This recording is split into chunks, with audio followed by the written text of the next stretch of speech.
Antes de empezar con el video, quiero comentarles que todo lo que escucharán a continuación fue totalmente real. Les invito a indagar e investigar sobre el tema y recuerden que las fuentes podrán hallarlo como siempre en la descripción del video. Sin más, empecemos.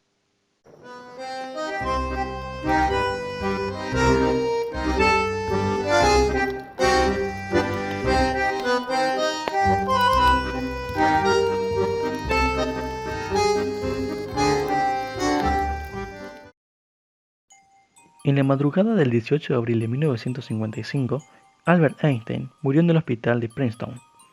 Thomas Harvey, el patólogo de guardia, realizó la autopsia y determinó que había muerto de un aneurisma aórtico abdominal. Sin embargo, lo que hizo a continuación este patólogo sigue siendo objeto de gran controversia hasta el día de hoy.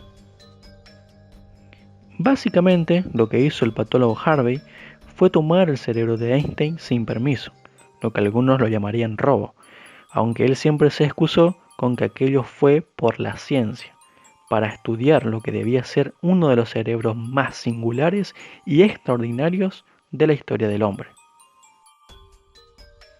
Lo cierto es que es difícil saber lo que Einstein habría pensado sobre el destino final de su cerebro. En cambio, fue bastante claro sobre lo que quería que le ocurriera a su cuerpo después de su muerte. El físico llegó a decir a su biógrafo Abraham Weiss lo siguiente: quiero que me incineren para que la gente no vaya a adorar a mis huesos. Fueron las palabras textuales del científico.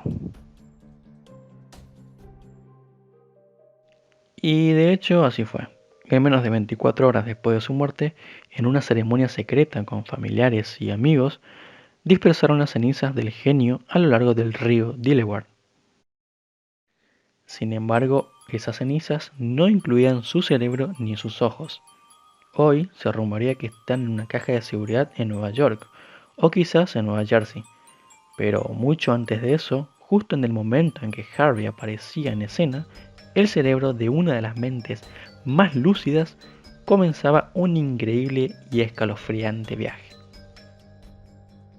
Harvey había tomado el cerebro del físico sin el permiso de su familia, pero aunque no lo crean, no estaba tan loco. En aquella época era muy usual realizar este tipo de prácticas. Los hospitales a menudo tomaban órganos que consideraban relevantes o interesantes para el estudio. Y sí, Harvey no tenía permiso para su extracción, pero más tarde se las ingenió para obtener el visto bueno de nada más ni nada menos que de Hans Albert Einstein, el hijo mayor del profesor. Todo esto para mantener el cerebro siempre y cuando lo usara para el estudio científico. En muy poco tiempo el patólogo perdió su trabajo en el hospital de Princeton, así que se llevó el cerebro a la Universidad de Pensilvania en Filadelfia, para diseccionarlo en 240 piezas y conservarlo en celoidina, una forma dura y elástica de celulosa. También creó 12 juegos de 200 diapositivas que contienen muestras de tejidos indexadas a las piezas y se las envió a algunos investigadores. Luego dividió las piezas en 2 jarras y se las llevó a su casa para almacenarlas en su sótano. Aquellos que respondieron al patólogo encontraron que el cerebro no era muy diferente al de los cerebros normales que no eran genios. Esto reflejaba, al menos en parte, el resultado que Harvey había recibido la primera vez que pesó el cerebro de Einstein, descubriendo que era de 1230 gramos, el límite inferior al rango normal para los hombres de la edad del físico. Es decir, que su cerebro era más liviano que el de una persona normal de su edad. A partir de entonces, Harvey comenzó un viaje a través de Estados Unidos transportando pequeñas muestras del cerebro de Einstein. Como ha contado más de una vez, incluso el ejército de Estados Unidos se puso en contacto con él para quedarse con el cerebro. El gobierno estaba preocupado de que la codiciada pieza terminara en manos de los rusos, pero Harvey no hizo caso a las advertencias. Después de perder su trabajo por culpa del cerebro, perdió también su matrimonio. Su mujer lo había amenazado en más de una ocasión con deshacerse del órgano mientras viajaba. Un día, Harvey regresó para recuperarlo y se lo llevó con él. Un año después, su esposa le pidió el divorcio. Durante un tiempo, el patólogo trabajó como supervisor médico en un laboratorio de pruebas biológicas en Wichita, Kansas, manteniendo el cerebro en una caja de sidra escondida debajo de un enfriador de cerveza. En esta ubicación, Harvey se hizo famoso. Un artículo de la revista Science lo convirtió en una extraña celebridad. A partir de entonces comenzaron a llegar peticiones de muestras de muchos investigadores. Harvey enviaba pequeñas piezas del cerebro de Einstein, más pequeñas de las que ya tenía conservadas, y lo hacía con un cuchillo de cocina que solo utilizaba para ello. Las piezas del cerebro eran enviadas por correo postal en un frasco, la mayoría de una marca de mayonesa que el patólogo ingería de manera compulsiva.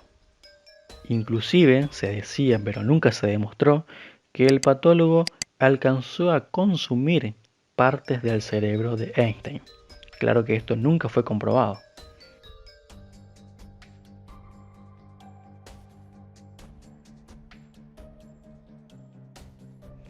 Varios años después se mudó de nuevo a Winston, Missouri, y practicó la medicina mientras intentaba estudiar el cerebro en su tiempo libre, para finalmente perder su licencia médica en 1988 tras un examen. Posteriormente se trasladó a Lawrence, Kansas, espacio donde comenzó un trabajo en la línea de montaje en una fábrica de plástico. Allí se mudó a un apartamento junto a una estación de servicio y se hizo amigo de un vecino, nada menos que del poeta William Burroughs. Los dos hombres se reunían con frecuencia para tomar unas copas en el porche del escritor. Harvey contaba historias del pasado sobre el cerebro del físico y cómo cortaba trozos para enviar a los investigadores de todo el mundo. Burroughs, a su vez, presumiría ante sus allegados de que podría tener un pedazo de Einstein cuando él quisiera.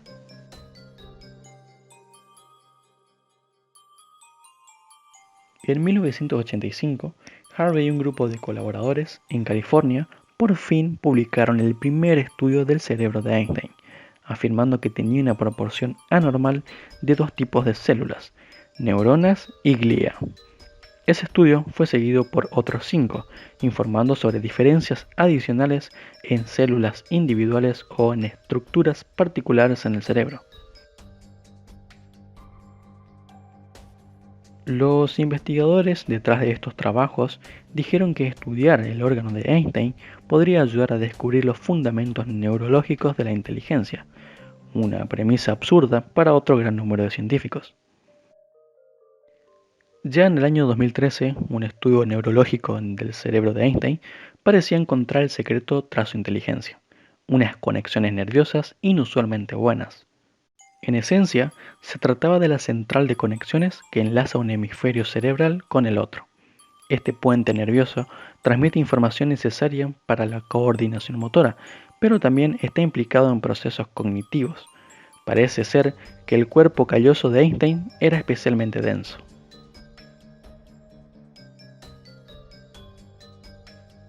Ahora bien, ¿tenía que ver esta característica única de su anatomía con su inteligencia? Puede ser, aunque en todo caso no sería la única. De hecho, estudios anteriores habían constatado que el tamaño del córtex prefrontal de Einstein era de mayor tamaño que lo habitual. En cuanto a Harvey, gran parte de su tesoro lo ha acabado cediendo, o incluso regalando.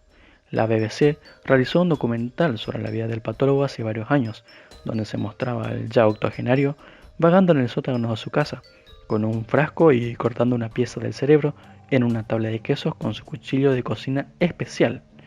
Su destino, un admirador que quería un recuerdo del físico para su casa.